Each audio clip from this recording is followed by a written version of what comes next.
스루프 타임즈 2023년 2월 28일 2월의 마지막 날짜의 방송을 시작하겠습니다. 구독, 좋아요는 제게 큰 에너지를 심어 주시는 게 되겠습니다. 그리고 필요하시면 1.5배속을 보시기 바랍니다.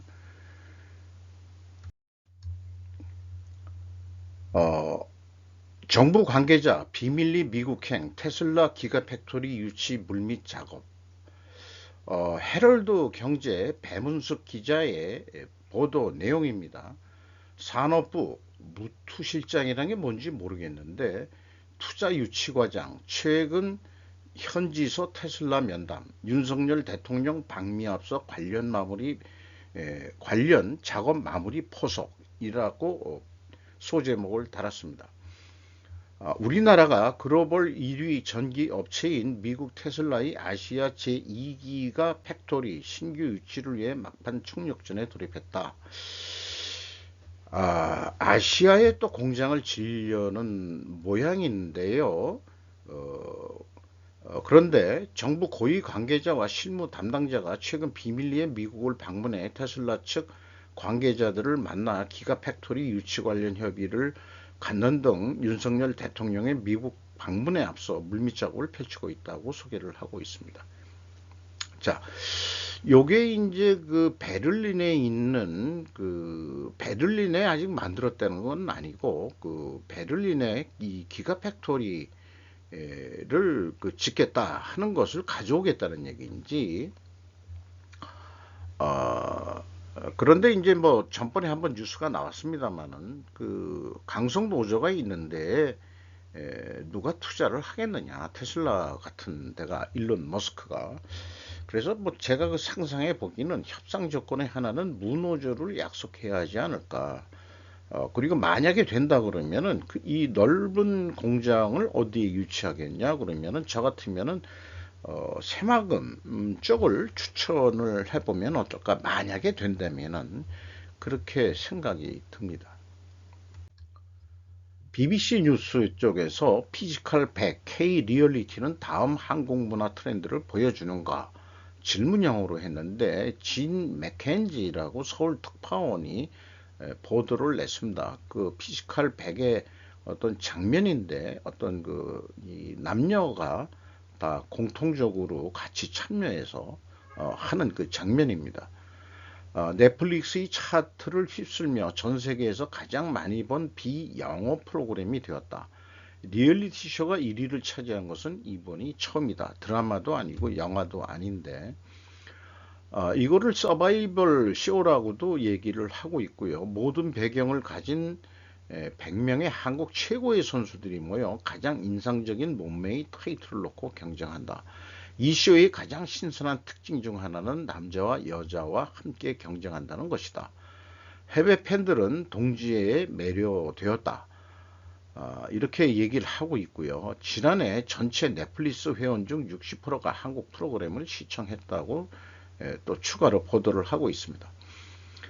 그런데 제가 옛날 기억으로는 여성이 남성하고 같이 지옥 훈련을 하는 그것을 봤을 때는 아마 원조가 미국 영화 해병대 서바이벌 지옥 훈련의 원조는 G.I. 제인, 데미 무어죠. 이때 여전사로 좀 크게 나왔었는데, 워낙 캐릭터가 이게 처음으로 어떤 나왔던 겁니다만은, 이 군인 프로그램 쪽에서는 우리나라도 뭔가 있었는데, 넷플릭스라는 어떤 도구 때문에 우리나라 이 프로그램이 이번에 성공을 한 것 같습니다. 어쨌든 이것도 기억에 남는 거고요. 그렇습니다. BBC 뉴스, 이것도 BBC 뉴스인데, 한국 대사관 나우토 나우토 춤은 인도인들을 즐겁게 한다. 요게 녹화할 때는 눌러도 이 동영상으로 연결은 안 되더라고요. 그냥 이 하기 전에는 이걸 누르면은 동영상 풀 그 동영상을 볼 수 있는데, 어쨌든 인도 주재 한국 대사관은 인기 영화 알랄랄이라는 게 그 인도 영화가 나왔는데 거기에 나투나투라는 그 춤이 있는 것 같습니다. 직원들이 춤을 추는 동영상을 사람들을 매료시켰다. 이분이 그 이 장제복 대사와 그다음에 이제 그 인도계 그 여직원들인 것 같아요. 그의 팀은 노래와 다른 스텝을 짝을 이루어 더 큰 그룹으로 공연하는 것을 볼 수 있다. 그 동영상은 주말 동안 120만 건의 조회수를 기록하며 입소문을 탔다. 인도의 나델렌다 모디 수상도 이것을 살아있고 사랑스러운 팀워크라고 트위터에 또 댓글도 달아줬다는 얘기예요. 요게 그 실제 영화의 그 장면인데 인도 영화는 뭐 그 왜 그 춤이 단체 춤이 집단 춤이 들어가는지 저는 그 문화를 이해할 수는 없습니다만은 언뜻 알기로는 그 이 두 사람이 사실은 적과 관계인데 한쪽은 경찰관 출신이고 이쪽인가 어딘가가 한쪽은 좀 범죄자 출신인데 나중에 뭐 다 그 좋은 이 해피엔딩 결과로 나오는 것으로 되어 있습니다. 꺾이지 않는 환율, 미 물가 충격에 1320원 돌파. 조선비즈 이재은 기자의 얘기인데요. 3개월 만에 1320원대인데 2월에만 100원 급등을 했다. 소제목으로 나온 게 이렇게 좀 표현들을 해놨고 어, 그 JP 모건 체이스 회장은 지금 연준이 금리를 올리더라도 지금 물가를 못 잡고 있고 최종 금리가 6%에 도달할 가능성이 있다 이렇게 되는데 그러면은 미국 물가가 안 잡히면은 왜 우리나라 원화가 떨어지느냐? 이런 게 이제 여러 단계의 인과관계가 있을 텐데 이제 그 금융 이런 쪽이 제가 조금 약간 젬병이 돼가지고 그 추론을 좀 쉽게를 못해요. 그 뭐 전문가들은 금방 이해를 하시려는 건 모르겠는데 금리를 올리면은 말하자면은 그 물가가 내려간다. 글쎄, 근데 이제 그 물가가 안 내려가니까 그럼 어떻게 되는 거냐? 상대적으로 우리의 그 원화나 엔화가 그 가치가 떨어지는 거냐?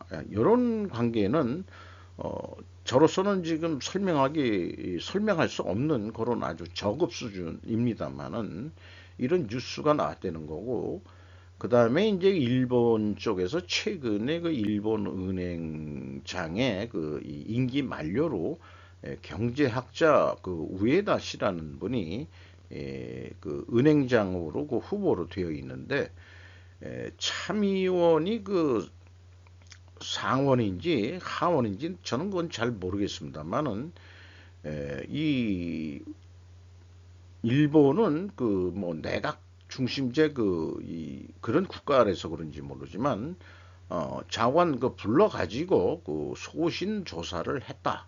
그런데 우리나라 같으면 이제 청문회 같은 거죠. 정세에 따라서 연구를 거듭하면서 금융 완화를 지속하는 것이 적절하다. 금리를 안 올리겠다는 뜻으로 또 얘기가 나오고 있어요. 물가 안정을 달성하라는 미션을 총정리를 하는 5년간으로 하고 싶다. 그러니까 한 해만에 모든 거를 이뤄낼 수는 없고 장기적으로 봐야 된다. 우리나라도 한국은행장이 금리를 일단 3.5%로 동결하겠다고 그랬는데 그렇다고 해서 완전 동결은 아니다라는 언급을 좀 하고 있죠. 계속해서 일본 언론들은 이 일본 은행장의 향후 거취에 대해서 또 정책에 대해서 귀추를 주목하고 있는데 그게 여러 가지 환율과 화폐 이런 거하고 긴밀히 연결이 되니까 그런 것 같습니다. 찰칵찰칵 55번 사진 찍는 로봇 세계 최대 보일러 공장의 비밀이라고 뭔가 그 제목은 되게 그 궁금증을 만들어내게 만드는 제목은 잘 땄어요. 머니투데이 김성진 기자인데 이젠 말할 수 있다. 자치리꼴 결정을 해서 그 결과 미 시장 꽉 잡는 발판이 되졌다. 세계 최대 규모의 보일러 온수 생산 공장 아직 절반도 안 지었다. 세계에서 가장 큰 보일러 온수기 공장이 경기도 평택시에 있다. 경동 나비엔 어, 요거 광고비 받고 이런 그 뉴스 내는 거 아니겠죠? 그래서 2026년 2차 준공을 하면 한 해 생산량이 현재 200만 대선인데 더블이 넘어서 439만 대가 된다. 이런 얘기네요. 그래서 일단 그 잠정공시로 나온 2022년도 그 연결 매출액을 보면은 1조 1,600억이거든요. 2021년보다 5.2% 증가했는데 영업비용이 5.9%더 상승을 했습니다. 이게 이제 원가율이라고 또 얘기들을 하죠. 그래서 영업이익이 금액상으로 내려갔습니다. 7.1%. 그 다음에 영업이익률은 0.7% 하락을 했습니다. 근데 그 회사가 표현한 거는 직전 사업년도 연구소 토지 및 건물 부속을 일체의 처분으로 인한 일시적 처분이익이 발생을 했다. 그러면은 그것은 이제 세전 이익에 대한 설명인데 올해 아니 작년에 그 왜 그 영업이익이 내려갔냐에 대해서는 일절의 설명도 없습니다. 자, 그러니까 그 남들은 그래도 좀 잘 설명해 주는 데가 있는데 이런 게 과연 바람직한 그 이 주요 원인을 표현하는 자세가 그 경동 나비엔이 잘 하고 있다라고 보이진 않습니다. 이런 거를 봐서는 저는 신뢰도가 좀 떨어진다. 이렇게 저는 말씀드릴 수 있겠어요. 요게 이제 그 경동 나비엔 그 평택 공장인 모양인데 색깔이 딴 데들보다 좀 독특하게 노란 색깔로 했네요. 진노랑이라고 할 수 있을까요? 여기 크게 보면은 이제 나비엔이라고 되어 있습니다. 나비엔. 이쪽으로 읽어야 되네요. 나비엔으로. 저건 뭐 주차장도 넓고, 뭐, 여기 이제 뭐 본관 건물이고, 어디가 본관 건물인지 모르겠지만은, 뭐 연구소 동도 있고, 아마 그럴 것 같아요. 제 생각에는 이게 생산 공장이고, 시작해서, 뭐, 요런 데는 창고 정도 아니겠느냐, 뭐, 이런 생각도 듭니다만은, 그거야 이제 제가 가보질 못했습니다만은, 그런 상상을 해보게 되네요.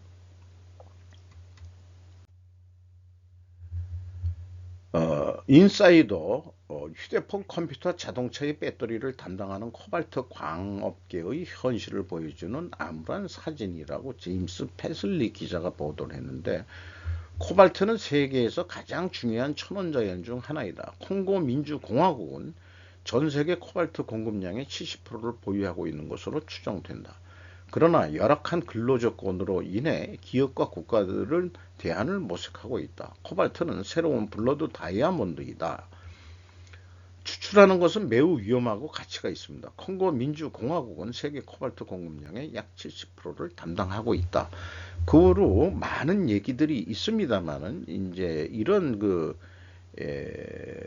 조잡한 말하자면 어떤 설비를 갖추지 않고 노천에서 캐는 형태이기 때문에 많은 그 사람들이 동원이 돼서 이렇게 하고 있습니다만은 이게 그 콜레지 인근 샤바라 장인 광산이라고 되어 있네요.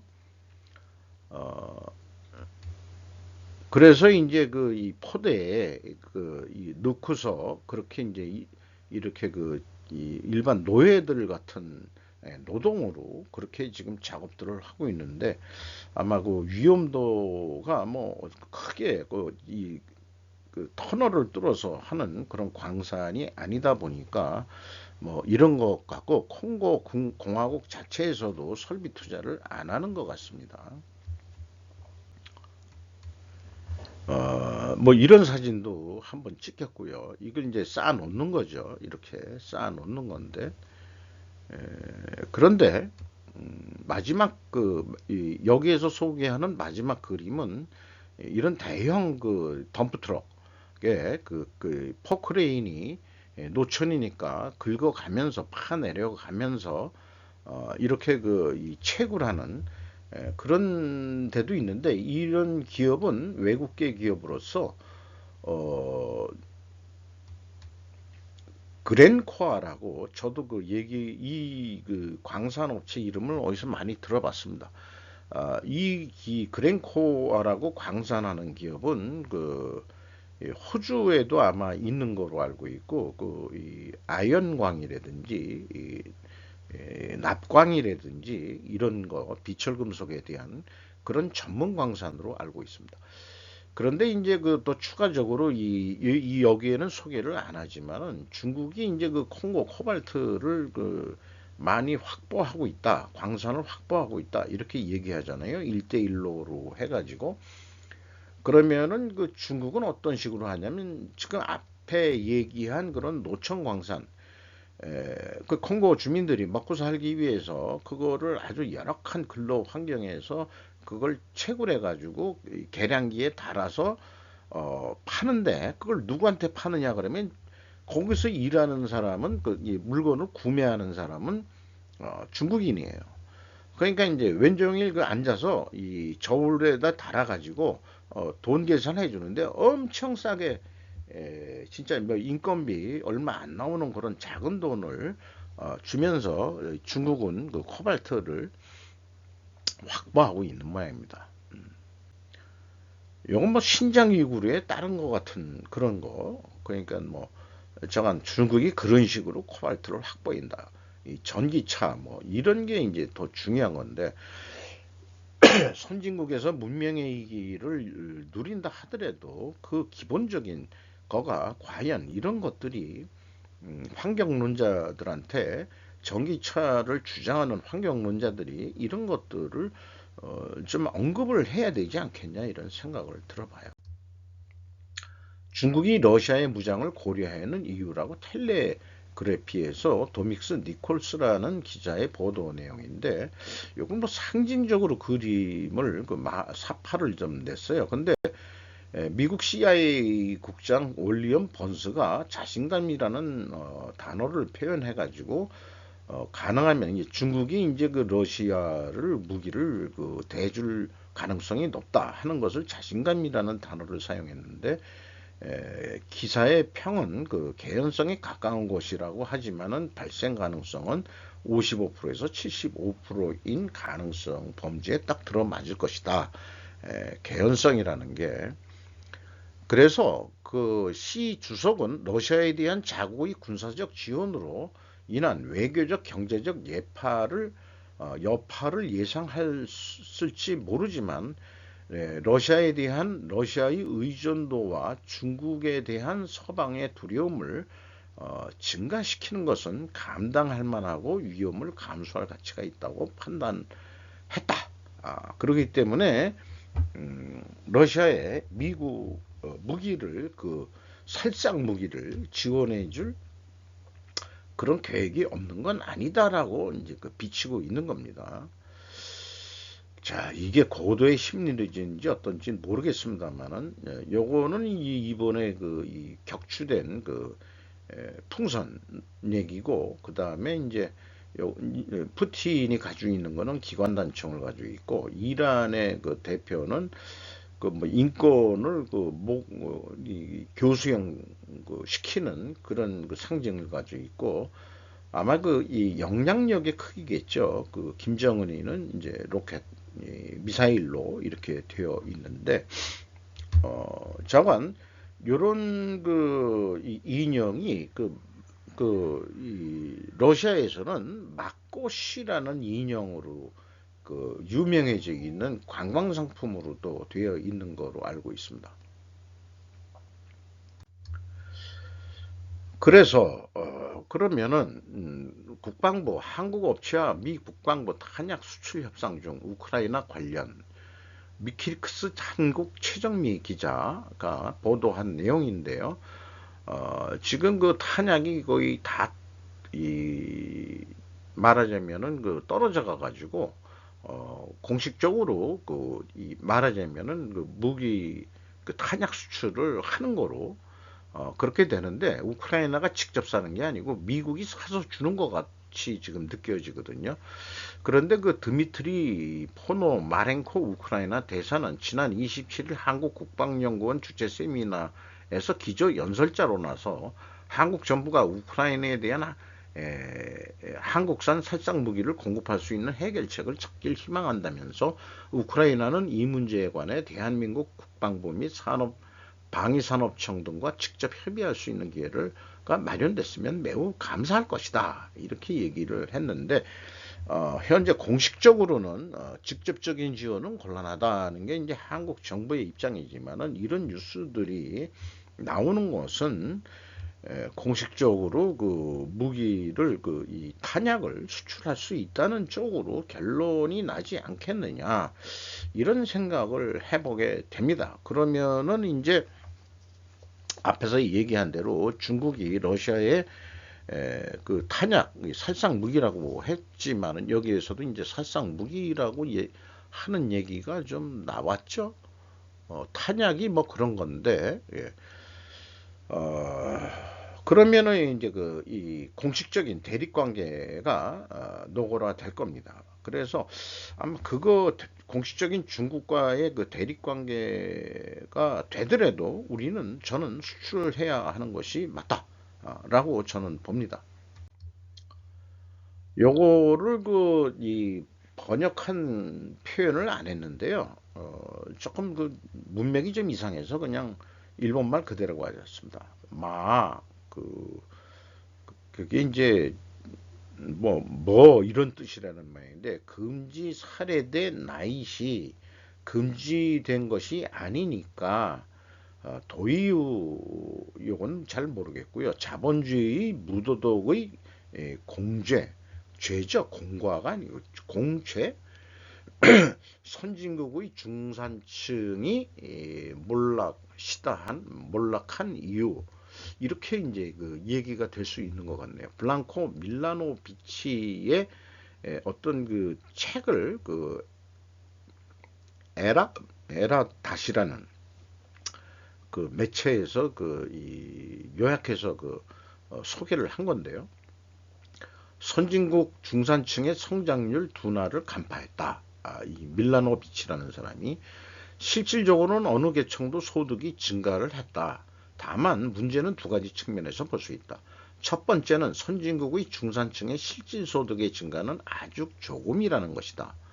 두 번째로 정치적 의미가 컸던 것은 중국, 인도, 베트남, 인도네시아, 태국의 중산층은 아직 가난하기 때문에 그 선진국의 중산층보다 높은 소득 증가율로 표시는 될는지 몰라도 실질 소득의 증가의 결과와 기대치는 차이가 있다 이렇게 얘기를 하고 있고요. 이런 민주주의에 대한 어려움은 지금까지도 계속되고 있다. 그리고 또 자본주의의 특징은 무도덕, 어모랄이라고 되어 있네요. 그 다음에 법치란 것으로 도덕의 외부 위탁이라는 표현을 했습니다. 도덕의 외부 위탁에 깊은 문제가 있다. 여기서 무도덕성은 부도덕과는 관계가 다른 개념이고 무도덕성은 윤리나 도덕에 대한 중립적 태도를 의미한다. 이것이 말장난 같은 얘기를 좀 하고 있는 것 같기도 하고요. 자기 이론을 경제 이론 같은 거니까 자기 이 이론을 합리화하기 위해서 이런 용어들을 또 만들어낸 것 같습니다. 이것은 금지되지 않고 요게 이제 그게 금지되지도 않고 또는 법적으로 나쁘다고 되어 있지 않으니 합법이라는 이름으로 우리나라도 이제 합법이라는 이름으로 나쁜 짓 하는 게 이미 이런 정치적인 사건에서 이재명이 아주 대표적인 요즘의 사건이라고 우리는 해석을 할 수 있죠. 법적으로 문제가 없는데 무슨 개똥 같은 소리냐? 왜 나를 이건 정치적 탄압이다. 이런 식으로 얘기를 하죠. 부와 도덕을 중시하는 공동체로의 회귀는 그러니까 요거는 부와 도덕을 중시하는 공동체로의 회귀라는 것은 과거로 돌아간다는 얘기입니다. 자본주의 시대 이전에 근본적으로 트레이드 오프 한쪽을 먹으면 한쪽을 잃는다는 관계이다라고 언급을 하고 있습니다. 노동 및 자본의 글로벌화에 의한 국제 분업의 이점은 잃게 될 것이다. 과거로 돌아간다 그러면 근데 최근에 이제 국제 분업 안 하겠다는 거 아니에요. 그 미국에서 다 그 리쇼어링 해가지고 이제 국제 분업 안 하겠다는 쪽으로 가고 있는 거, 그 일부는. 그래서 이 그 밀라노 비치가 유명해진 건 1953년생인데, 저만큼 늙었네요. 코끼리 커브의 모티브로 선진국 중산층의 소득 부진을 지적하고 소득 분배와 불평등에 관한 연구로 세계적으로 유명해졌다. 이렇게 소개를 하고 있습니다. 그래서 이건 좀 관심사가 돼가지고, 그럼 코끼리 커브가 뭔데? 그랬더니 요게 이제 이게 의미하는 뜻은 잘 모르겠지만은 이쪽 B가 중산층인 모양이고 A가 저소득층인, 아니 이게 그 고소득층인지 어떤지 잊어버렸습니다만, C가 이제 뭐 둘 중에 하나예요. 잠깐 높다, 이게 비율적으로. 근데 생긴 모양이 꼭 코끼리 맘모스 같이 생겨서 코끼리 곡선이라고 이렇게 부르면 됩니다. 이 금액이 적다라는 의미가 아니고, 그 중산층이 돈은 많이 벌더라도 꽤 그 비율이 적다, 이런 뜻으로 제가 해석이 됩니다. 그래서 제가 그 이해한 거를 정리를 해보면은, 도덕을 무도덕, 어모랄과 부도덕, 임모랄로 구별하여 자본주의를 무도덕을 합법화해 준 거 아니냐. 이게 그 당연한 거로 되어 있고, 합법적이라는 이름으로 거기에 왜 도덕을 따지냐. 법적으로 맞으면 되는 거지. 뭐 이런 일이 한두 개가 아닐까요? 환경 오염이라든지 환경 오염에 의해 가지고 수질 오염으로 이 암 환자들이 발생하고, 그 다음에 그래서 소송을 걸어가지고 그 화학회사들하고 소송해서 아주 그 배상금을 받아내는 미국 영화들이 한 두 편 정도 소개한 적이 제가 있죠. 그러나 월가의 현자 탈레브, 이 사람의 글을 저는 매우 또 좋아하고, 그다음에 많이 그 영향을 받았습니다. 스킨 인더 게임을 통해 도덕률을 강조했습니다. 그러니까 이 도덕률을 강조한다는 게 과거로 돌아가자는 얘기는 결코 아닙니다. 자본주의의 도덕률이 돌아가야 된다, 이렇게 보는 거죠. 이 도덕률을 모랄이라고만 얘기는 하지 말고 에틱이라고 하면 우리말로 윤리라고 되는 거거든요. 그러니까 그 윤리 도덕이라고 할 때 윤리가 더 좀 상위 개념 아니겠어요? 인간으로서 진짜 뭐 말하자면은 이 질서 뭐 이런 그 규칙 법을 지킨다, 이런 거 이전에 윤리라는 것은 진짜 인간이라면은 우리가 한 수천 년 전 문명을 이루고서 내려오면서부터 지켜야 될 뭐라고 인간적인 도리, 그런 거가 이제 윤리라고 하는 거니까. 그래서 저는 이 에틱이 모랄보다 또 좀 상위 개념으로 좀 해석을 한다면은 자본주의에 윤리가 있어야 된다. 저는 그렇게 생각을 합니다. 그런데 이것도 제가 관심이 있던 분야였기 때문에 우리나라의 그 소장 학자도 얘기한 바가 있어요. 마른 목결의 경제라는 게 이제 세상의 모든 지배 구조는 피라미드 구조를 벗어날 수 없다. 인간이 만들어 놓은 어떤 조직이라도 피라미드 구조를 벗어날 수는 없다. 수평 조직을 만든다, 뭐 어쩌고 저쩌고 얘기를 한다 그래도 다단계 피라미드 조직이라고 그러지 아니라고 하지만은 결국은 이 층이 낮아진다는 거지.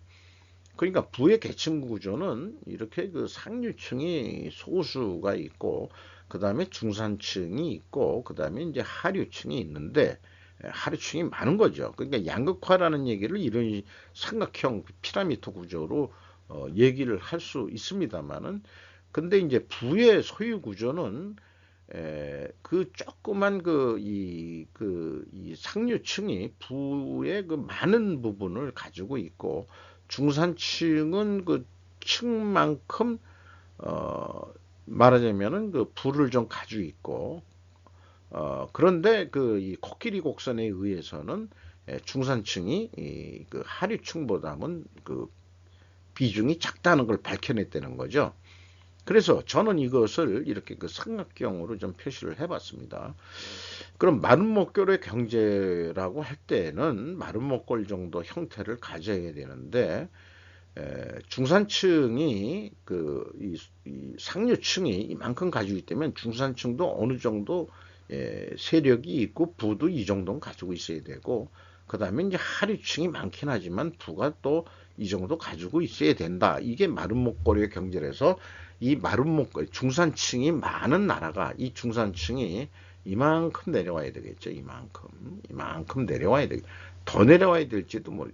중산층이 많은 나라가 안정된 나라다. 이렇게 이제 그 경제 학 그 교수들은 그 얘기를 하고 있습니다. 우리나라 소장파 그 중견 경제학자가 또 주장했던 건데요.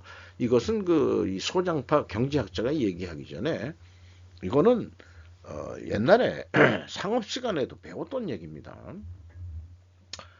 그런데 이런 생각이 들어가요. 부의 계층 구조에서 중산층이 분명히 존재합니다.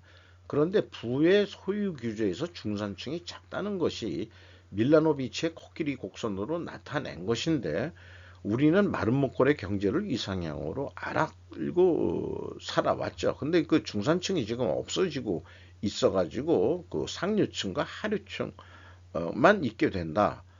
그러면은 이게 많은 여러 그 경제학자만이 아니고 여러 가지 그 이 정치, 경제 뭐 이런 그 외교 이런 걸 전문적으로 하는 사람들의 견해도 보면은 이 탑에 있는 자들은 알고 있다. 중산층이 너무 많아지면 지배하기 어려워진다는 것을.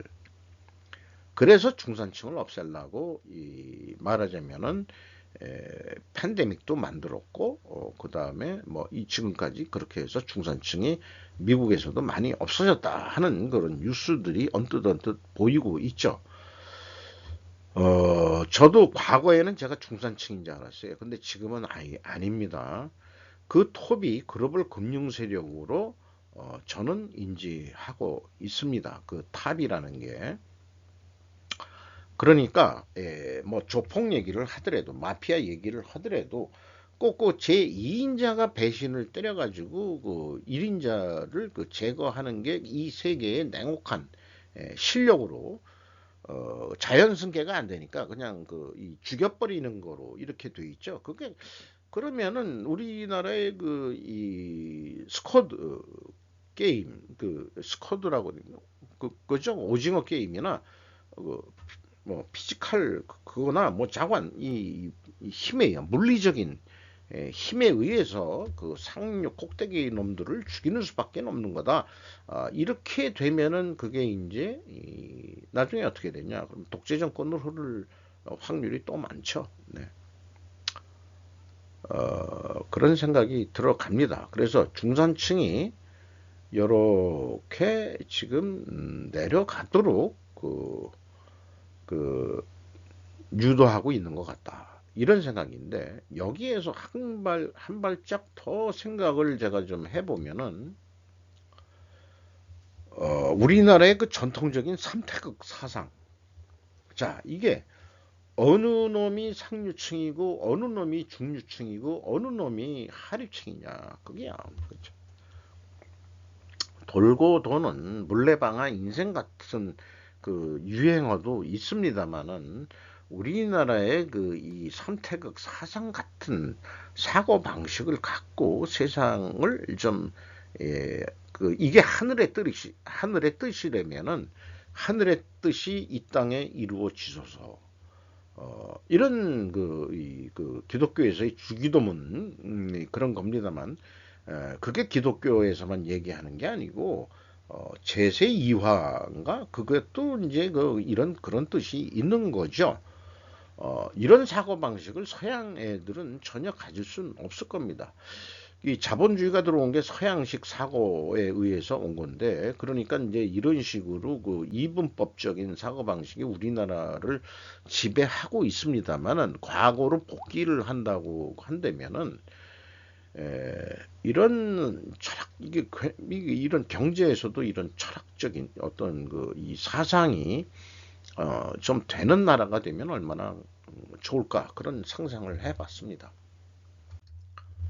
왜 한국인들은 경제적 번영에도 불구하고 불행해지고 있는가? 더 코리아 타임즈 바이 이현유 기자가 그 2월 28일 날 아침 8시에 이제 그 요 사진을 일부러 가져왔어요. 그 좀 크게 확대를 쓰면 하는데 자리가 부족해서 자관 요즘에 그 언론 계통도 여자 기자들이 꽤 많습니다. 그게 이제 남녀 평등의 결과인지 아닌지 모르지만은 따르게 해석하는 사람들이 있죠. 어, 남자 새끼들이 게임만 해가지고 이렇게 그 남하고 대화할 능력이 좀 부족해졌다. 그렇게 얘기를 하는 사람도 있습니다. 사회 안정망 부족, 불행의 배후에 있는 부중심적 사고방식. 이게 뭐 자본주의적 사고방식이라고 한다면은 한국은 다양한 사회 문제에 직면해 있습니다. 저출산, 급속한 고령화, 높은 자살률로 인해 사회는 활력을 잃고 있습니다. 그것은 또한 다른 사회 문제들로 악명 높은 긴 노동시간, 경쟁문화, 과도한 교육 열기를 꼽았다. 대구에 사는 사업가 최모 씨, 60, 환갑된 사람이네요. 부자가 되는 것보다 다른 종류의 행복을 찾는 것이 중요하다고 생각한다고 말했다. 아닙니다. 저는 생각이 조금 틀립니다. 우측에 나중에 설명을 드릴게요. 그는 모두에게 기본적인 삶의 수준을 보장하는 사회 보장망을 구축하는 것이 중요하다고 생각했다. 이거 사회주의 사상이죠. 이거는 풍요한 패러독스다. 한국은 폭발적인 경제 성장기에 성장과 부만을 추구했을 뿐 일과 삶의 균형과 은퇴 준비와 같은 다른 가치들은 간과했습니다. 라고 연세대 사회학과 한준 교수는 말했다. 사회학과 교수한테 인터뷰를 했다 이거예요. 그래서 제 얘기는 사회 과학자들한테 다 얘기를 하면 사회주의 처방권이 내리질 못합니다. 그러면은 자연과학자들한테 한번 이현우 기자께서 한번 좀 인터뷰를 해봐라. 다른 얘기가 나올지도 모른다. 그러면은 제가 바라는 건 그런 거죠. 자, 자본주의 제도를 가지고 있으면서 경제 성장은 계속 해야 됩니다. 그러나 사회가 또 안정적으로 돼야 되는 거죠. 이 두 마리의 토끼를 잡아야 되는 목표는 어쩔 수 없이 두 가지는 가져가야 되는 겁니다. 이 두 가지를 이뤄내는 방법은 기업이 결국은 오늘도 내일도 돈을 벌어야 되는 것은 맞는 것입니다. 그 돈을 벌어가지고 분배를 어떻게 하느냐, 어떻게 사회를 안정시키냐, 이런 거에 문제인 것이죠. 그래서 일본 말로는 와라고 그러는데 하모니가 필요하다. 이렇게 되는 것입니다. 이거를 X바라고 그러죠. 투자 및 시간, 투자 또는 시간이라고 보는 거고, 요거는 이제 성장로 되는 거겠죠. 이런 게 바람직한 사회지, 자본주의 하에서 저는 그렇게 생각을 합니다. 현지율이 연봉 300만에는 100을 넘지 못한다. 결혼 못하는 젊은 층을 낳는다. 36도현의 참혹한 현실. 아라카와 하즈히사라고 프레지던트 온라인의 기사 내용인데요. 이게 뭐 우리나라 현실하고도 거의 비슷한 거죠. 일본이 그 36개 도현으로 되어 있다. 뭐 이렇게 그 얘기를 했는데 두 개만 더 만들지 38이 무슨 의미가 있는 건지 자, 정부의 지방 생선 방안은 정말 효과적인가? 이렇게 돼가지고 하지도 못한 일을 그렇지 모두가 열심히 하면 되는 것처럼 선동을 했었다. 정부에서 한때 도쿄 인구 유출을 떠들었는데 결코 그렇지는 않다. 전국 36도현이 젊은이에게 버림받고 있다. 그러니까 젊은이들은 모두 모를로 대도시로 몰리고 있다. 크게 그 줄어든 도시는 도호구나 중국 시코쿠. 중국이란 것은 지금 중국을 얘기하는 게 아니고 그 현 이름이 중국이라는 데가 있어요. 큐슈에서는 30% 이상 감소하는 것도 눈에 띈다. 요컨대 이것은 다수의 고향이 젊은이에게 버림받은 셈이다. 그런 데서는 인구가 계속 줄겠죠. 일이 없다면 결혼할 수도 없다. 한국의 뭐 젊은이하고 똑같죠. 300만, 그러니까 지방에서 일하면은 연봉 300만 eng을 넣기가 어렵다. 이래가지고 뭔 결혼을 하고 애새끼를 까겠냐. 이런 게 이제 우리나라 젊은이들이나 일본 젊은이들이나 생각. 그러니까 너도 나도 도시로 가서 어떻게 성공을 해보자. 그렇다고 100%다 성공하는 건 아니지만 젊은이가 고향을 버리고 나가 숨는 이유. 젊은이는 사람과 만나고 싶고 교류하고 싶다. 그 끝에는 연애나 결혼도 있지만 그것 맛이 아니다. 젊은 유연한 시기에 자신의 인생을 크게 바꿀 수 있는 가능성이 있는 것은 사람과의 만남이기 때문이도 그렇다. 기회는 도시에 많은 거지 농촌에 있는 것은 결코 아닙니다. 사람이 모이는 곳에는 그것이 기대할 수 있으나 지방에는 원래 사람이 없는데 어떻게 사람을 만나서 그 좋은 기회를 얻을 수 있겠느냐 이런 얘기죠. 젊은이에게 인내와 희생을 강요해서는 안 된다. 우리나라나 일본이나 지금 똑같은 상황 속에서 있는 겁니다. 네, 그래서 날이 갈수록 향 미래 사회는 이 국가라는 게 도시 국가화 되지 않겠냐. 그래서 지방에서는 사람들이 안 살아가지고 이 자연이 다시 점령할 거고 도시와 도시를 연결하는 그런 기간 도로들은 계속 살아남겠지만은 국도나 뭐 옛날 길 그런 길들은 아마 자연이 더 이제 다시 덮을 것이다. 토인비가 또 그런 거를 옛날에 예상을 했어요. 그 역사 연구에서. 운송회사의 영업 담당은 왜 성장하지 않는가? 배우의 오래된 어깨 구조, 신규 안건 찌푸러들고 허드렛일 요원도 있다는 절망. 사카타 료헤이라고 물류 언론인이라는 사람이 기고를 한 건데 영업 담당자가 없다. 운송회사에 노포 운송회사의 고민이다. 이 노포라는 게 노포 식당이다 뭐 이런 건데 이제 그게 이제 그만큼 건물이나 뭐 이런 거 뻗젓이 가지고 식당을 하는 게 아니듯이 이런 노포 운송 회사들이 많다. 현장의 의견이 절대 정의, 운송 회사를 좀먹는 병리적 악성. 그러니까 운전기사들의 꼴리는 대로 회사가 좀 돌아가는 거다. 이런 얘기죠. 그래서 영업사원은 자병요원으로 소비운송회사의 영업 담당자 역할을 현재 하고 있다. 영업 담당자의 가치 이해받는 데는 어떻게 해야 될 거냐? 영업 담당자 육성에 고생하는 운송회사, 창고회사는 적지 않지만 대기업보다는 중소 물류기업에서 순수하게 영업활동에만 매진할 수 있는 영업 담당자를 필자는 모른다. 그러니까 자빌꾼 같이 된다. 그래서 운전기사가 무슨 급한 일이 생기면 자기가 대타로 뛰어야 되는 경우도 생기고 우리나라 뭐 택배 회사라고 한다면은 뭐 그런 거에도 들어갈까요? 근데 우리나라 택배회사 관리자 영업 담당은 안 할 것 같은데 다른 택배 알바를 쓰든가 그렇게 할 것 같은데 물류 사업은 운송회사라고만 생각하는 것은 사고의 폭 또는 사업 역량의 확대를 생각해 보지 않은 글 같다. 제가 이 글을 읽고서 글로벌 물류 사업은 진화 과정에 있고 포워더로 발전할 생각을 해야 된다.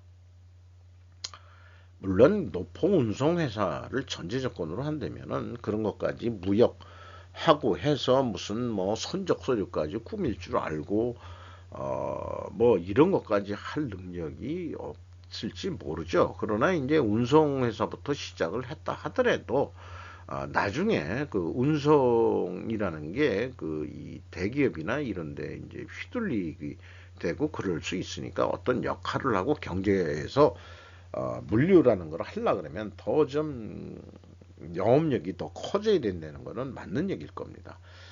제가 그 물류를 중시하는 사람 중에 또 하나인데 전쟁에 이기려면은 병참, 로지스틱 영업이 잘 제대로 돼야 전쟁에 이길 수 있다고 주장하는 사람이고, 또 그 기업에서 생산과 영업 사이에서 물류가 또한 제 역할을 해줘야만이 회사가 돈을 벌 수 있다라고 주장하는 입장이기 때문에 더더욱 그렇습니다. 그래서 재고 자산을 저는 매우 중시하고, 재고 자산을 관리하는 데는 결국 어떤 장비가 필요하다 이런 얘기예요. 그게 지게차라든지 운송회사라고 한다 그러면은 운전기사가 장부수불까지 하면 얼마나 감사하겠어요. 돈 더 주고 그런 것도 하고, 또 그런 게 안 된다면은, 아니 그 현장에서 그런 데이터를 가져가지고 영업 담당자가 그런 것까지 해주고 아웃소싱 받아가지고 해주는 그런 영업 활동을 한번 해볼 생각을 해야지. 지금 아주 힘들다. 뭐 이렇게 영업 담당자를 필자는 모른다라고 현실 파악만 한 기사 가지고는 좀 맞닥스럽지가 않네요. 북한 지도자 수년 내 농업 생산량 급변 요구 바이 연합이라고 되어 있는데, 북한 김정은 노동당 제1비서가 주요 당대표자 회의 이틀째 회의에 참석, 수년 내 농업 생산의 급격한 변화를 요구했다고 북한 관영 매체들이 화요일 보도했다. 조선중앙통신은 김정은이 전날 열린 조선노동당 중앙위원회 전체 회의에서 뭔 회의 이름이 그렇게 기냐, 농업의 안정적이고 지속적인 발전 방안을 모색해야 한다고 강조했다고 전했다. 이 드문 회담은 코비드19 대유행과 핵미사일 프로그램에 대한 세계적 제재로 인한 국경 봉쇄로 인한 경제적 어려움이 심화되는 가운데 북한의 식량 상황이 악화되고 있는 것으로 보이는 가운데 이루어졌다. 북한의 중국의 식량 지원을 받는 것은 독과 같다고 한 또 뉴스가 있었죠. 즉 종속된다고 보고 있기 때문에 이 중국한테 거꾸로 그걸 중국이라고 지칭은 안 했지만은 제국주의자들한테 이용당해서는 안 된다. 우리가 발밑에 꿀려서는 안 된다고, 또 그런 말하자면은 북한 중앙 통신이 또 며칠 전에 얘기하기도 했습니다. 이게 이제 주민들은 깡 말랐는데 이제 김정은이만 이렇게 살찐 게 문제죠. 그러다 보니까 내 자식은 깡마른데 뽀얗고 달덩이 북 김주의 공개 역풍 분다. 조선일보 김명진 기자인데, 이번에는 김주혜를 대동해서 어디에 나왔냐 그러면은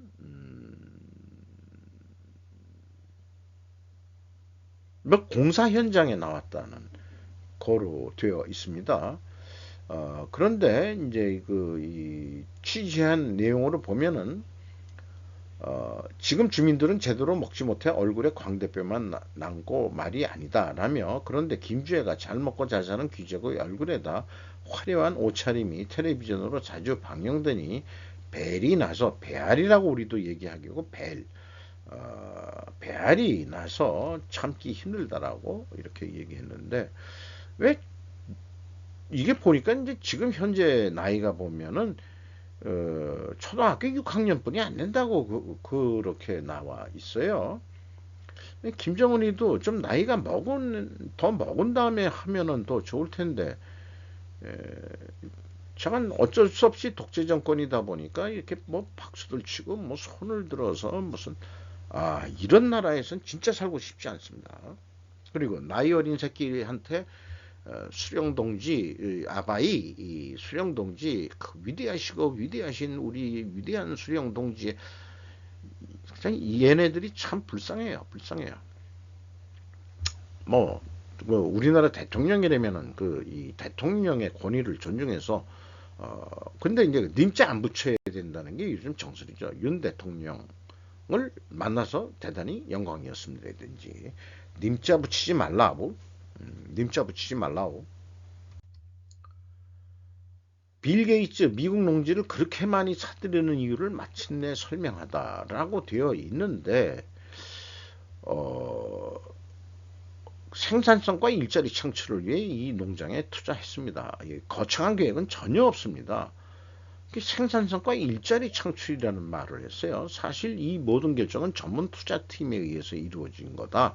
이렇게 얘기하고 게이츠가 농업용 부동산의 생산성을 높이기 위해서 투자한 반면에 제프 베이조스와 같은 그 아마존 그 CEO 그 오너는 100만 달러 미만의 부동산 시장에 개인 투자자들의 그 수가 증가한다. 개인 요게 무슨 얘기인지 회사를 통해 투자자들의 지원을 받는 회사를 통해 이렇게 하고 있다는 얘기인데 근데 한국의 경우를 생각해 보면은 고령화와 이 고령화된 그 노인네들이 그 돌아가시면은 자장농 세대가 즉 자장농 시대가 죽으면 그 자식들이 벼농사, 쌀농사만 비교를 해보면은 농사를 짓는다고 생각하기 어렵다. 다들 그렇게 그 농사 져 가지고 그 자식들을 다 대도시로 보내서 또 출세한 사람도 많고 또 어떤 벼농사를 졌든 아니면 농장을 했든 과수원을 했든 그 도시에 살던 사람들이 내려와서 농사는 안 질 거예요. 그러면은 어떻게 되느냐? 그러면은 산업화해야 되거든요. 산업화 하려고 그러면은 이 조그만 기계 가지고는 될 수가 없는 거 아니에요. 그러니까 이제 미국식 그 농업은 이 대형 그 장비를 가지고 하는 농업이다 보면은 사람 손으로 일일이 하는 게 아니니까 우리나라도 좁은 땅이지만 결국은 벼농사의 이 산업화 무슨 농업법인 인 속에서 젊은이들이 월급쟁이로 취직을 해서 일을 하는데 아까 그 일본의 예처럼 그 300만 앵이 안 넘는다 그러면은 거기서 또 일할 놈들이 어디 있겠느냐 이런 것까지 이제 연결해서 생각하면은 예를 들어서 그 뭐 아산에 무슨 현대 그 무슨 저기 옛날에 간척지 만들어 가지고 논을 만들었다고 하는 아산 쪽에 그런 농지가 있죠. 현대에서 운영하는 거기에서 일하는 직원들이 그 도시에서 일하는 직원만큼 월급을 받아야만 돌아갈 거라고 예상을 합니다. 그 정도는 줘야 가서 좀 도시에 못 살지만은 더 아니면 더 줘야 그 현대 아산 무슨 법인이 있죠. 그게 이제 그 헬기로 우리나라에서 유독 헬기로 비료를 주는 땅이라고 그런 뉴스에도 나온 적이 있습니다. 포드와 중국 EV 배터리 제조업체 간의 협정은 미국 납세자들에게 어리버리 뻔찌입니다. 멍청이 같은 뻔찌입니다. 이런 제목을 했는데 자관 IR법의 취지에 중국 견제가 있었지 않았나 생각하는데 아니 포드가 KATL과 그 뭐 협력을 맺어가지고 미국 내에서 그거를 만들면은 중국산을 써도 하면은 보조금을 받는다는 해석이 나오는 거냐?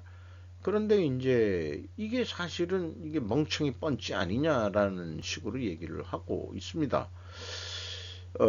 그런데 포도가 직접 투자나 기술적 수익률이 없어도 인플레이션 저감법에 규정된 세금 혜택을 거둘 수 있도록 하기 위해서 그러니까 법의 맹점을 생각해가지고 뭐 그러는 모양인데 기본 법의 정신 속에는 현재로서는 중국하고의 디커플링인데 그 중국 거를 갖다 얘네들 머리가 어떻게 된 거 아니에요? 그래 우리 이렇게 되면은 우리나라 규제하면 안 되죠. 우리가 그 중국 거 갖다가 써가지고 미국에 수출한다고 그럴 때 이게 무슨 개똥 같은 얘기냐 이런 얘기예요. 말도 안 되는 짓들을 하고 있네 미국 아새끼들이. 일본 최고 외교관 G20 회의 불참 인도 거부. 어저께 그 일본 뉴스를 통해서 보도를 했는데 일본의 문제가 좀 있어 보이네요. 이번에 그 인도에서 열리는 G20 외무 회의가 있는 모양인데 음, 이 소식은 소셜 미디어에서 의원들과 대중들로부터 비난을 불러일으켰다. 그러니까 외무장관을 국내 문제로 귀국시켰다 이거예요. 참석했는데 그들은 일본이 올해 G7 정상회담을 개최하기 위해 준비하는 동안 리더십을 보여줄 수 있는 기회를 잃었다고 말했다. 소셜미디어에서 야당인 민주당 소속이었던 호소노 의원은 외교보다 의회를 우선시하는 이런 결정은 종종 여당의 비위를 맞추기 위해 내려졌다고 덧붙였다. 익명의 인도 정부 관계자의 말을 인용, 불참 결정은 일본의 외교 정책에 부정적인 것이며 일본이 G7만을 중시한다는 잘못된 인상을 줄 것이라고 말했다. 고소하다라고 얘기를 하고 싶네요. 고소하다. 일본 하원은 화요일 오후 예산안을 통과시켜 참의원에서 논의할 예정이다. 그러면은 중의원이 그 하원인가요? 참의원이 미국식 그 상원인가? 요건 아직 제가 인지를 못하고 있습니다. 수요일과 목요일로 예정된 예상위원회의 첫 회기에는 강요 전원이 관례적으로 참석한다. 수요일과 목요일은 내일하고 내일 모레 이틀 동안 예산위원회가 있는데 무조건 옛날부터 관례적으로 강요 전원이 참석한다. 좀 병신 새끼들 같기도 하고 내각제를 하는 국가들의 외무장관 활동 관례를 비교해 볼 필요가 있겠지만 병신들이라고 할 수밖에 없다. 27일 일본 방송에서도 다루었다. 걔네들은 직선적으로 욕을 못하니까 뭐 이렇게 질문형으로 중요할 때 이 차관이 거꾸로 이 국회에 나가도 충분하지 않느냐, 법적으로 돼 있는데 왜 꼭 장관이 가야 되느냐라고 그 방송에서 질문형으로 직선적으로 공격을 하면은 또 뭐 지들 입장이 곤란하니까 그런 식으로 얘기를 했더라고요. 레피더스 일본 북부 치토세 반도체 공장 입지 선정. 치토세 공항도 있죠. 치토세 공항. 제가 지금 기억하는 게 치토세 공항으로 기억하고 있는데 홋카이도 북부에 있는 제조 거점인 치토세의 반도체 공장을 건설할 계획을 발표했다. 이렇게 되는데 제 생각에는 홋카이도는 상대적으로 이 본토 혼슈라고 그러죠. 거기보다는 지진 발생이 적은 것으로 생각이 좀 듭니다. 그래서 그 위치 선정을 잘하지 않았느냐. 물론 지금 구마모도에 TSMC 또 그 반도체 공장을 짓고 있습니다만 구마모도에도 그 지진이 일어났었습니다만은 상대적으로 이 본토보다는 좀 적게 났었던 것 같기도 하죠. 그러니까 이제 구마모도에 짓겠다 이렇게 됐던 것 같습니다만은. 또 자넷 옐런 여사께서 또 바이든처럼 키우를 깜짝 방문하셔가지고 100억 달러 규모의 재정 지원 계획에 대해서 논의했다. 뭐 젤레스키는 감사에 맞지 않는 이제 이 회의에 앞서서 앉는 장면들인데 다들 그런 게 다 예의들은 있죠. 먼저 이 제일 높은 사람들끼리 자리에 앉으면은 그때 가서 앉는 예의들은 다 지키고 있죠. 동양이나 서양이나 그건 다 똑같을 것 같습니다. 그리고 회의를 끝나고 사망자들을 위한 위령탑에 이제 헌화를 하러 하는 사진이 또 보도가 됐습니다. 결국 뒷돈은 이것을 거친다. 원래비 가짜 팀장이여 한밭집 켜는 국토부 조선비주 윤희훈 기자인데 공사 현장 돈줄된 한밭집. 저희들은 그 한바라고 발음하고 한바라고 발음했었거든요. 운영권 입찰 과정에서 억대 뇌물 오가기도 대형 한바집 연매출 10억 상회. 10억 더 할 수도 있을 텐데 현장 인근 식당서 인부 식사 유치하러 리베이트도. 한밭집 입찰 과정에서 오가는 뇌물과 운영 수익 중 일부가 리베이트 자금으로 공사 현장에 검은 돈줄 역할을 하고 있다는 이유에서다. 노조만이 문제가 아니고 건설업계에 따르면 대규모 공사 현장에서는 한밭집 운영권을 따내기 위한 경쟁이 치열하다. 한밭집 운영권 낙찰을 위해 현장 소장 등 공사 관계자들에게 억대 규모의 뇌물을 주는 경우도 적지 않다고 한다. 국토부 관계자는 건설 현장 불법 행위를 조사하는 과정에서 갖가지 비리 형태가 드러나고 있다면서 건설 노조의 불법 행위를 비롯해 음성적인 자금 유통까지 국민에게 비용을 전가하는 비리를 근절하도록 살펴보겠다고 했다. 자, 그러니까 대형 그 건설 현장 얘기지 뭐 잔잔한 데는 한파를 할 필요가 없는 거죠. 그런 건 도심 같은 데에서는 뭐 그냥 식당에서 먹으면 되는데 이런 변두리인데 이제 대형 그 이 건설 현장이 생기면은 그 밥 먹으러 갔다가 오면은 끝나는 거 아니에요. 그러니까 그럴 수 없으니까 일을 더 시키려고 건설 현장에 그 식당을 임시 식당을 만들어서 그거 다 운영하는 건데 일부 조금 제가 경험이 있어요. 경험이 있는데 국내 견설 현장보다 국외 견설 현장을 파악해보라. 과거 중동 견설에서 우리가 쇠주는 먹어야 하지 않았냐. 중동에서는 술을 못 먹게 돼 있는데 우리는 그래도 좀 먹었어야 되는 거 아니냐 이게요. 그럼 야로를 타는 수밖에 없는 거 아니냐.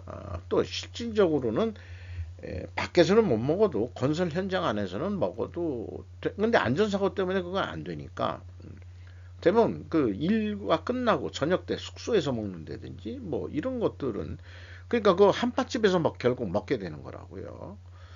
이런 이 추억이 있는 게 한밭집인데 에, 그 건설 현장은 참 참이 없으면 안 되거든요. 그러니까 그 두 번을 줘야 됩니다. 오전에 한 번 참 먹어야 되고 오후에 또 참 한 번 먹어줘야 돼요. 그 농업 이 농사 짓던 그런 게 있어가지고 또 그런 시간에 잠깐 또 쉬기도 하고 건설 현장에서 계속 일하기가 어려우니까 육체 노동이 많이 들어가니까 아 뭐가 그 이 선악인지는 잘 모르겠습니다만은 그래도 뭐 잘못된 부분이 있다면은 국토부가 살펴보겠다 했으니까 살펴보세요. 그런데 왜 국의 건설 현장도 살펴보세요. 라고 제가 말씀드리는 거고요. 미중 러한으로의 일본인의 친밀감은 어떤 상황인지 2023년 공개 버전이다. 후아 라이조라는 데서 그랬는데 그래프화하고 본다. 살피다. 나 자나부 로고 검증 해설자. 나부 로고 뭐 어쨌든 보면은 미국이 파란색인데 다전 세대에 대해서 다 좋아하는 걸로 나와 있어요. 그 2위가 그래도 한국이에요. 그 미국보다 한 반을 넘는 데는 어디냐 그러면은 18세에서 29세 젊은 세대들이 한국을 더 좋아한다. 그러면 70세 이상은 옛날 사람이니까 제일 좀 떨어졌죠. 네. 그 여기는 이제 남성 대 여성인데 여성들이 한국을 더 좋아하는군요. 감사합니다. 그리고 18세에서 29대가 제일 많다가 쭉 나이 먹으면서 떨어지면서 50대에 조금 더 그래도 한국의 친밀감을 가지고 있네요. 그리고 좀 옛날 사람들은 아무래도 좀 떨어지겠죠. 그래도 러시아나 중국에 비해서는 엄청 더블 이상으로 친밀도가 높은 거죠. 그러니까 한일 관계는 뗄래야 뗄 새 없는 그런 우리가 동조를 해서 중러를 대항하는 그런 식으로 역사적으로 대항을 미래에도 해야 될 것 같다. 말의 오순도 같고 사실은 역사적인 DNA로 본다 그러면은 사촌지간일 것 같다 그런 얘기예요. 모순도 같지. 그 다음에 비슷한 말도 많지. 이런 거 보면은 저는 그렇게 생각을 합니다. 중국이나 러시아처럼 전제주의국이 증가하는 가운데 일본이 진정한 민주주의 국가를 계속하는 조건 해가지고 시위와 파업은 건전한 민주주의의 증표. 이걸 건전하게 시위를 했을 때야 건전한 민주주의의 증표지. 건전하게 시위하지 하고 파업을 안 했으면은 그거는 전제주의적이다. 저는 그렇게 얘기를 하고 싶어요. 그래서 국가를 한 네 가지로 분류를 한다는데 어디냐? The Regime of the World Classification이라는 연구가 있는데 일본이 그 진정한 민주주의 국가, 그 다음에 두 번째가 최소한의 민주국가, 세 번째가 선거 전제 국가. 선거는 있지만 아주 형식적으로 하는 거, 폐쇄 독재 국가 이렇게 얘기하고 있는데 한국을 집어넣어줬어요. 일본에. 저는 그 자유민주주의 국가에 우리가 들어갈 수 있을까 좀 고민하고 있는데 인도네시아와 멕시코, 브라질 그 형식적인 그 최소한의 민주국가. 3번은 러시아와 터키, 그 4번은 중국과 미얀마 이런 데가 나와 있네요. 전제주의 국가는 역사적 전환점이다 이렇게 얘기를 하고 있고 민주주의 후퇴가 지금 세계적인 주류 아니냐. 언론의 권력 감시 기능의 저하도 문제다. 그러니까 일본 같은 경우에는 국회의원 등 정치인의 세습이 많음과 영고주의 만연도 요주의해야 된다. 그런 거고요. 일본인의 의식은 전제주의국에 가까워지고 있어? 라고 이제 자문을 하고 스스로 의문을 내는 거죠. 그래서 그 전제주의국에 대한 민주국가로서의 이 충분한 그 대응을 하고 있는지 질문을 우리는 계속해서 자각해서 우리가 이거 잘못하면 전제국가로 가는 거 아니야? 근데 일본은 말하자면은 제국 주의로 갔기 때문에 그게 민주국가라고 얘기를 할 수는 없었죠. 2차 대전 패망하기 전까지는 뭐 한국은 뭐 전제국가 이 왕조로 살다가 일본한테 또 통치를 36년 받고 3년간 미국 군정을 받다가 거저 얻은 민주주의인데 그게 우리가 거저 얻은 민주주의를 소화할 수 있는 1948년에 우리 대한민국 건국이 됐다고 그러니 맞죠? 맞으면은 사실 한 70년 됐으면 이제 좀 뭐 공부 많이 했다. 이제 뭐 민주 의식이 많이 들어갔다. 그런데 이제 거기에다가 자유를 좀 더 넣어야 줘야 되겠죠. 자, 우리가 그럼 가야 될 길은 대한민국은 자유민주주의 국가가 되기 위해서 노력을 해야 된다.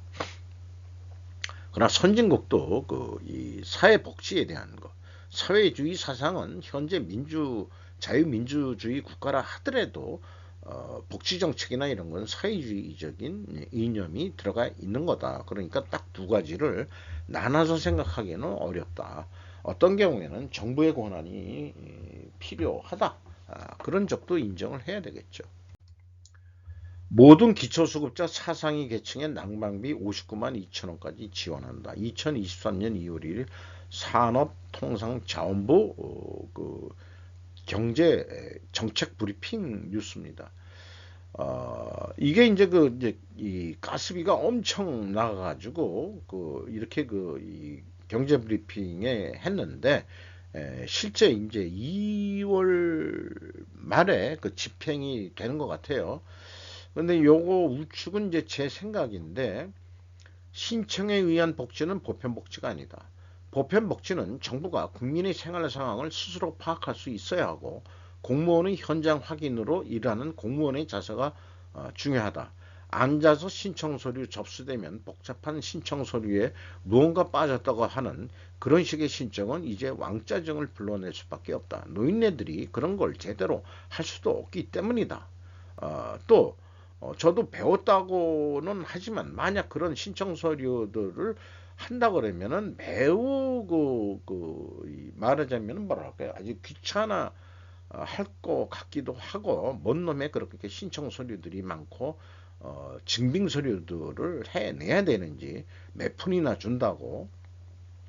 그렇다고 선택적 복지도 꼭 신청에 의한 접수의 의사결정이 되어서는 안 된다. 좀 뛰는 공무원들이 되라우.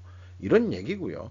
신청이란 용어 자체가 제가는 젊었을 때부터 민간 조직에서 일을 했는데 당연히 그들이 청구할 권리를 신청서라는 용어, 이게 일본식 아니냐. 그때 젊었을 때는 이게 일본식, 이게 적폐지. 신청이란 용어가 너희들이 당연히 가져갈, 그러니까 이 생산해서 원료를 달라고 하고 그다음에 자재를 달라고 하는데 신청서를 써요. 그러면은 자제하는 애들이 뭐가 그렇게 그 권한이 있는 놈들인데 그거를 그 결제해서 그 물건을 준다? 이건 말이 안 되지 않느냐. 자재의 존재 가치가 뭔데? 저는 아니 그 제가 간부가 됐을 때 그렇게 얘기를 했어요. 그 용어를 이거 회사법을 해서 다 그 개정 신청을 하고 제가 좀 그 혁신가였다면은 혁신 글쎄 뭐 어쨌든지 간에 그것을 상황에 따라서 의뢰서로 바꿨고 그 다음에 청구서로 바꿨습니다. 그러니까 그 요구할 권리가 있다는 얘기죠. 청구라는 것은 이 요구서나 마찬가지죠. 그래서 어떤 경우에는 옛날에 뭐 자재 신청서 이렇게 했는데 자재 요구서라고도 이름을 바꿔봐라. 그러니까 이제 이렇게 이 생산을 이렇게 이제 띄워줬죠. 아우, 당신 생각이 참 맞아. 왜 우리는 그 양식을, 그러니까 제목은 신경 안 쓰고 했죠. 그 말에 의해서 정신이 지배되는 거요. 우리의 존재 조건은 당신네들을 지원하는 거니까 우리 스스로 용어를 바꾸도록. 근데 그 양식은 당신네들 양식이니까 당신네들이 개정 신청을 해라. 신청이라고 개정 요구를 해라. 개정 의뢰를 해라. 이렇게 요게 이제 상징적인 용어입니다. 제가 우리나라 그 복지를 하려고 그러면은 어떤 쓰는 용어라든지 이런 용어 지금 선진국으로 더 좀 잘 바꿔야 되겠다 이런 얘기를 하는 겁니다. 요즘 최근에 1시간이 자꾸 넘어버리는데 좀 더 짧게 하도록 노력을 해 보겠습니다. 감사합니다. 오늘 2월 27일자 말일 방송을 끝내도록 하겠습니다. 고맙습니다.